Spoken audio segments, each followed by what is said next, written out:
G'day ladies and gentlemen, welcome back to the YouTube channel. How we all do it on this lovely winter afternoon, late afternoon. Man, it is a race against the clock today because I got heads up with the weather forecast and it's not looking grand, I tell you that much. It's looking rather wet and miserable in the next few days. Today we have a topic, and before we get into that, g'day ladies and gentlemen, my name is Nathan. I make videos about motorbikes, and if you enjoy the topics and such, I'm going to keep on posting them as I do. But let's talk about how to handle your first motorcycle accident, alright? It could be anything, dropping your motorcycle, low siding, and worse. Now, depending on the severity, obviously this video won't work for all of them. It's not a one-size-fits-all scenario, so we'll keep this one down to the minimum, because a lot of the time, a lot of your first crashes typically aren't too bad, hopefully. So we'll start with dropping the bike. Ladies and gents, you know my stance on dropping motorcycles. I've definitely talked about it before. Dropping a motorcycle is not so bad. It's just a laughing scenario. If you don't hurt yourself in the midst of dropping your bike, because you can burn yourself, you can break a leg if the bike lands on you, or worse. So let's talk about if you just drop the bike and you manage to dismount safely, okay? What do? You pick the bike up and dust yourself off. That's pretty much the go with those things. It's not complicated, it's not scary. You shouldn't be upset about it. Even if you buy a brand new bike like I did, it's not the end of the world. I know if you buy a sports bike, the damage can be expensive, but you don't need to repair it straight away. I mean, look at my tank. It's been dented for the past God knows how long now. It's been over a year and a bit now.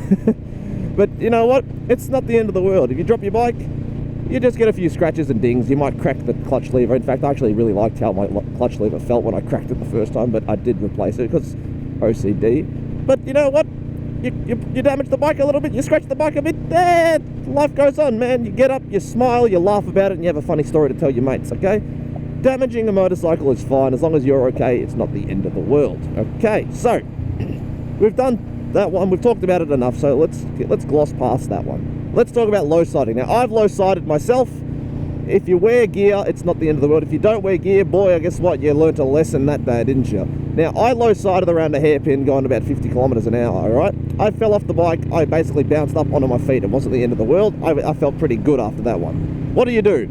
If you're in shock, okay, take a second to calm down, obviously. Don't ride whilst you're panicked and all over the joint. But for me, I was okay. If you're in a similar scenario, you just fall off, you might be a bit angry at yourself, go over to your motorbike, make sure it's off, pick it up, assess the damage, okay? If the damage is not so bad, just make sure it's okay, give it a work. So for me, I low-sided, my clutch lever got ground into place, so I couldn't actually push it out without forcing it open, but someone gave me some tools and I just cracked it open so it would work flawlessly. And I assessed the damage. My handlebars were a little bit askew, so I had to do the old BMX on the post scenario, like when you're a kid and you bashed against like a wall, straighten the wheel up a little bit. That's what the first order of business is. Make sure the bike is in good enough working order, okay? So for me, I did that. I made sure the bike was in a working condition, and I just hopped back on the bike after we had a little bit of a chill, and I kept on riding, all right? Obviously, you don't just go straight into re-riding. Assess yourself as well for damage, because you don't want to have any injuries that you didn't realise. Because the last thing you want to do is start riding, then get woozy because you've actually given yourself a concussion and yeah, something's gone wrong, or you're bleeding profusely from somewhere you didn't realise because the adrenaline kicked in. So, first of all, assess yourself, assess the bike. If you're okay and the bike is in working order, hop on the motorcycle, and then if you can ride it safely without any risk to yourself or injury, guess what? You just hop back on and keep on going. If you're injured and you have other friends with you, and if there's a pillion that can ride, get them to take your bike back for you. If the bike is in disrepair, focus on getting yourself safely home. If you're injured, go to a doctor. I know in some countries your doctors are expensive, and that's unfortunate for you guys, but get yourself safe. Make sure everything in your world is okay, all right? You don't want to be broken. And if you have to get the bike towed, or if you need a trailer, just come back with some mates and pick it up at a different time. Because the last thing you want to do is sit there in pain looking at your mistake, all right? Focus purely on making sure you're okay first. You are always more important than the motorcycle. Even if you're test riding a friend's bike, they might be pissed at you, and if they're more pissed about you crashing than your safety, well then they're not great friends to begin with, okay? So make sure you're okay, assess your damage, then worry about the motorcycle. You can get in trouble with your mates later. Don't worry about it.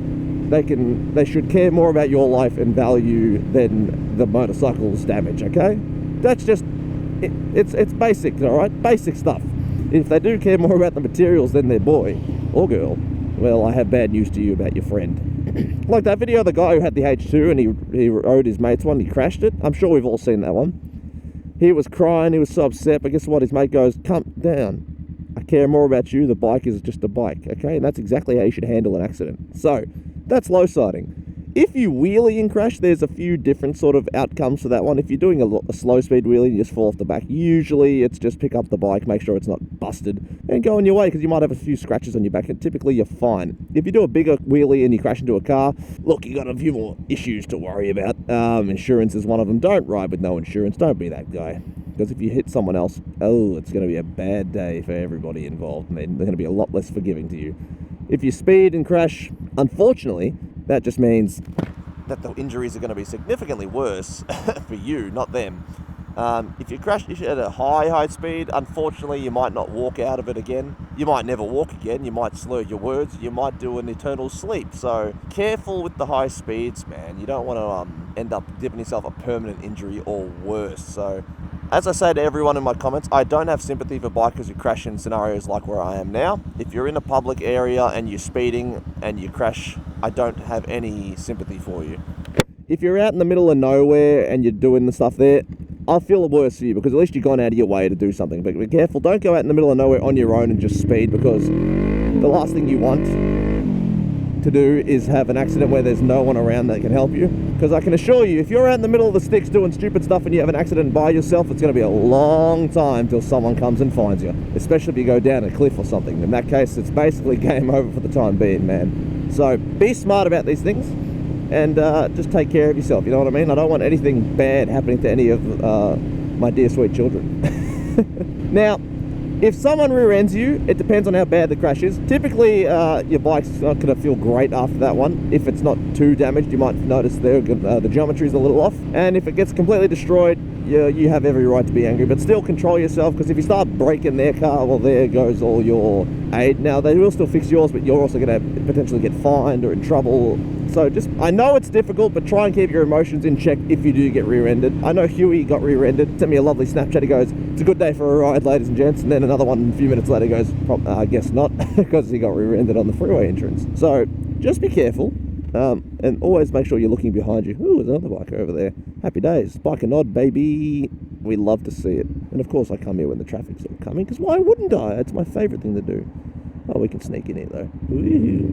So just handle all of your incidences with a bit of grace and poise. I know it's not easy to say that, and if you're really injured, then by all means just act like you're injured, because you're broken. So you don't have to worry about acting like a tough guy, because you're damaged. And that's the only sort of scenario I say, just feel, all right?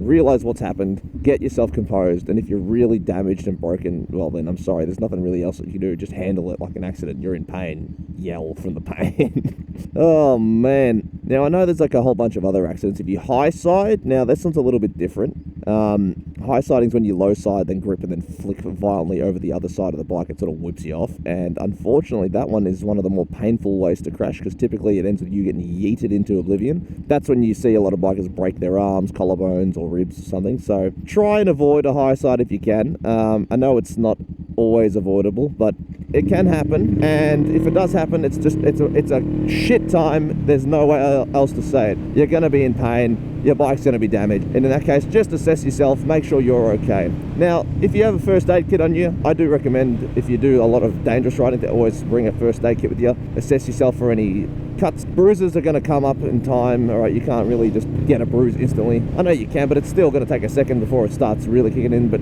assess yourself for cuts, dings, breaks, and if you have a friend that's crashed, assess them for a concussion straight away. The concussion is one of the most important things you should be looking out for if one of your boys has an incident, because concussions are the ones that sneak up on you days later if you don't notice them. So the last thing you want to have is have a bad one of those. So do your checks. If you don't know how to do a concussion check, I suggest looking it up or doing a course on it, because they're not that hard to notice, all right? You can pick up on them pretty easily, but the last thing you want to do is have something happen days later because you didn't notice. And concussions can be pretty bad. They can actually lead to much worse than a headache, so don't treat them lightly if someone gets concussed. I know it's, oh, he's getting concussed, funny. Don't do that. They can be quite severe, and bad things can happen if they go untreated. So the last thing I want to see is any of you guys know about these things or fail to recognize it, and then your friend has something worse happen or a brain bleed, and then they collapse days later. All right, they are serious. Treat them seriously. All right. Now, there's a bunch of other types of accidents that can happen. So going too fast on gravel, hitting the front brake, washing out. A lot of the time, the last bit of advice I will give you is no crash is the same. Some of them are similar, but they're all unique. What you should do once you come to your senses, and if you didn't get concussed or lose any memory from the accident, is if you have footage, even better, go over what you did, analyze where you went wrong, and learn, okay? This is why I always tell people to watch motorcycle accidents on YouTube, is to learn from other people's mistakes before making them themselves, because motorcycle mistakes tend to be painful, both physically and financially. But if you do happen to make a mistake, ladies and gentlemen, just go and analyze what you did wrong. Even if it's a mental analysis, just go and make sure you did everything you could possibly. This Mercedes man's all over the place. And just look into the reason why you had this. Why did I crash? What went wrong? Did I do something stupid? Did I hit the power when I shouldn't have hit the power? That's why I low-sided around the corner. Did I brake too hard? That's why I crashed. Did I hit the gravel without realizing it? Was I being stupid? It's often very simple stuff, all right? So just do yourself an analysis and use that analysis not to make yourself feel bad, but to correct your behavior in the future so you're not going to have these incidents happen again. All right, it's all easy to study. Just make sure you're paying attention to yourself. All right, you don't want to repeat the same thing twice. Low siding is easy to repeat, especially if you buy a new bike that's more powerful.